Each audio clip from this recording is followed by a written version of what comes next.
a loss for Texas today. The United States Supreme Court sided with the Biden administration on one of Texas's challenges to federal immigration policy. Now, Texas and Louisiana sued the U.S. over Homeland Security guidelines that prioritize which types of immigrants to deport. And today, as our Monica Madden reports, some legal experts say it will have broader implications than immigration policy.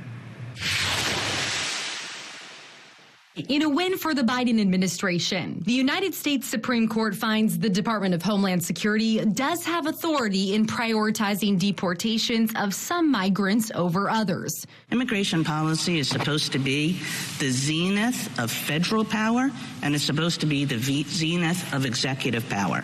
And instead, we're creating a system where a combination of states and courts can bring immigration policy to a dead halt. DHS policy emphasizes a focus on deporting terrorists, criminals, and people who crossed most recently, partially due to resources and manpower. Texas and Louisiana argue that this was illegal, that the executive branch was not enforcing the laws properly, and they should have been performing more arrests and more detentions. The Supreme Court finding Texas and Louisiana are not harmed enough by this policy to sue, noting during oral arguments last November that the court's role was limited on this matter.